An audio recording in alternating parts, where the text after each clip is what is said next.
விஜய் வந்து இந்த ரெண்டு மொழி கொள்கையை சப்போர்ட் பண்ணுறது சொல்கிறது ஃப்ராட். ஏன்னா நீ சிபிஎஸ்சி ஸ்கூல் நடத்தினா கண்டிப்பாக உனக்கு ஹிந்தி அங்கே இருக்கணும், ப்ளஸ் சான்ஸ்கிரிட் இருக்கும். அப்போ நீ எதுக்கு பாலிட்டிக்ஸ் சரியா? உனக்கு அந்த முதுகெலும்பு இல்லை. விஜயும் வந்துட்டு இந்த டர்ட்டி பாலிட்டிக்ஸ், தட் இஸ் மக்களை ஏமாத்துது. அந்த மனசாட்சி அவங்களுக்கு இருக்கணும், நம்ம பேசுறது ரைட்டான்னு சொல்லி. இப்போது அவர் வந்து அவரோட பிள்ளைக்கு ஒரு தமிழ் மட்டும் கற்றுக் கொடுத்தாரா? இப்போ அவங்க பிள்ளைங்க 2 பேர் எங்கே படித்தாங்க? அப்போ ஏன் உங்கள் பிள்ளை இன்றைக்கி லண்டனில் போய் படிக்குது, செய்யுது? அப்போ நீ இதெல்லாம் வந்துட்டு உங்கள் பிள்ளைங்க மட்டும் நல்லா இருக்கணும், மற்றவங்க குழந்தைங்க எப்படி போனால் எக்கேடுன்னா இது வந்து சுயநலவாதி. இதே காளியம்மாள் வந்து சீமானை பெருசாக நான் என்னோட தலைவர் உங்கள் தலைவரும் ஒன்றும் பெரிய யோகி சிகாமணி கிடையாது. Is got a very bad personality.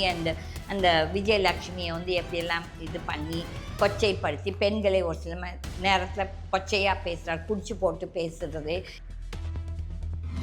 In case Vijay ஸ்கூலை வச்சு ட்ராமா போட்டுட்டு இந்த இருமொழி சொல்கிறாங்கன்னா அப்போ ஈஸ பச்சோந்தி.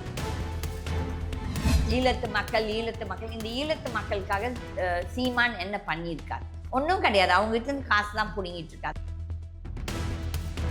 வாழ்க்கையில் ஒரு கொள்கை இருக்கணும், இப்படி தான் இருக்கணும், இப்படி தான் வாழணும் சொல்லிட்டு. ஆனால் நிறைய பேருக்கு அரசியல் எஸ்பெஷலி இதெல்லாம் கிடையாது. இன்றைக்கு இந்த கட்சி, நாளைக்கு அந்த கட்சி, எங்கே எனக்கு பதவி கிடைச்சா எந்த கட்சியில் என்னால் சம்பாதிக்க முடியும், இதுதான் கொள்கை. மக்கள் சேவைக்காக வரல. நான் தான் சொல்கிறேன், இந்த 98% of the politicians and political parties வந்து அவங்களோட சுயநலத்துக்காக அரசியல்லேருந்து கொள்ளடிக்கிறது தான் வந்துட்டுருக்காங்க.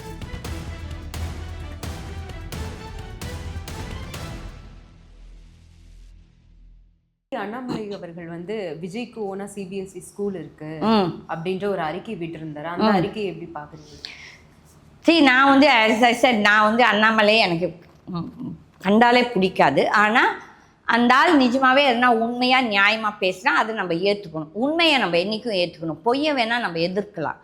அப்போ வந்து நானும் இந்த பேட்டியை பார்த்தேன். அப்போ வந்து ஒரு லிஸ்ட்டு அண்ணாமலை அனௌன்ஸ் பண்ணுது, இந்த மாதிரி விஜய்க்கு ஒரு ஸ்கூல் இருக்குது. அந்த ஸ்கூல் வந்து நான் ஒரு இடத்துல பேட்டி இது கொடுக்கும்போது என்ன அவங்க கேட்டாங்க, நீ உங்களுக்கு என்ன தெரியுமா, உங்களால் நிரூபிக்க முடியுமா அவருக்கு ஸ்கூல் இருக்குது?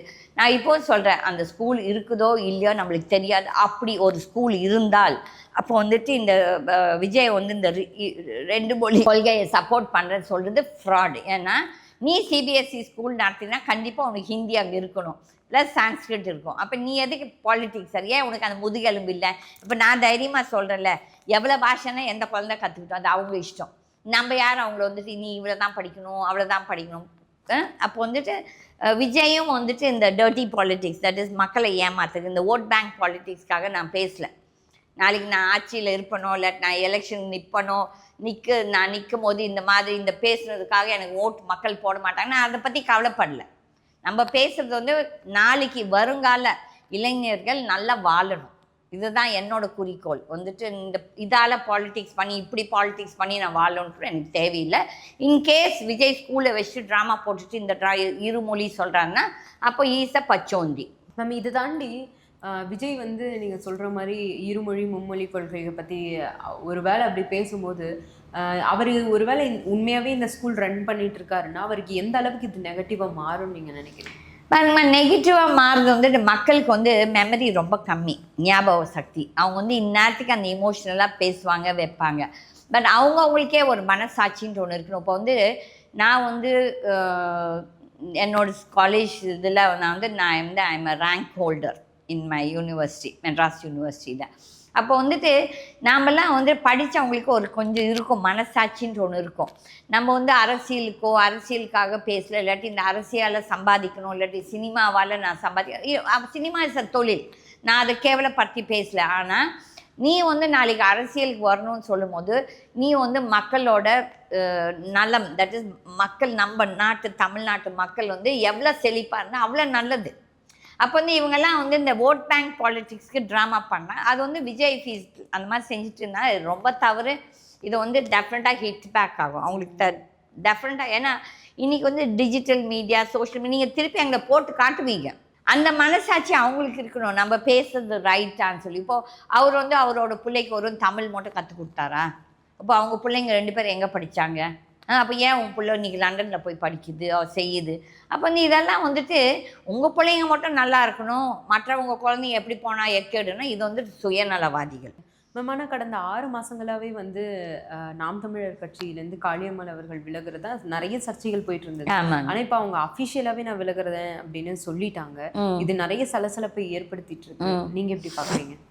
நானும் பார்த்தேன். நான் வந்துட்டு ஐ வாஸ் இன் மகாகும்ப் அப்போ வந்து நான் பார்த்தேன். அப்போ ஒரு சிலர் போட்டிருந்தாங்க அவங்க வந்து டிஎம்கே பார்ட்டியை இந்த ஜாயின் பண்ண போகிறாங்க இப்படி அப்படின்னு. பட் பேசிக்காக if you look at it actually Kaliammal வந்து பேசிக்காக ஃப்ரம் அதிமுக. இது எல்லாத்துக்குமே தெரியும். நம்மளால் ஒன்றும் பெருசாக நம்ம ஒன்றும் சொல்லி இது பண்ணுறல.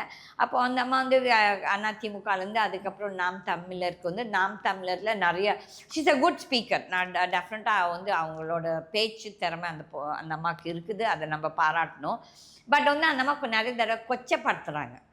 அது தேவையில்லை. அப்போ நீங்கள் வந்து இவ்வளோ கொச்சப்படுத்துவோம். உங்கள் தலைவர் யோகியமானவரானா கிடையாது. நீங்கள் வந்து பேசுகிறீங்களா? அப்போ வந்து இந்த சீமானுக்கு எங்கேருந்து காசு வந்துச்சு? இப்போ எவ்வளோ ஸ்ரீலங்கன்ஸ் வந்து சொல்கிறாங்க எங்களை ஏமாற்றிருக்காரு. எவ்வளோ ஸ்ரீலங்கன்ஸ் எங்களுக்கு தெரிஞ்சவங்களும் அவங்களுக்கு டொனேஷன் கொடுத்துருக்காங்க. இவ்வளோ பேசும் சீமான். இப்போ நான் சொல்கிறேன் என்னோட இது, நான் எவ்வளோ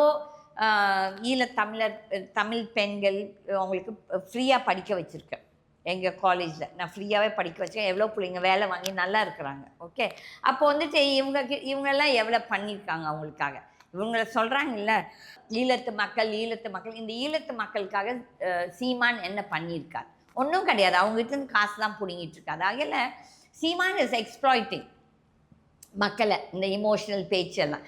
இது நல்லதுக்கு இல்லை.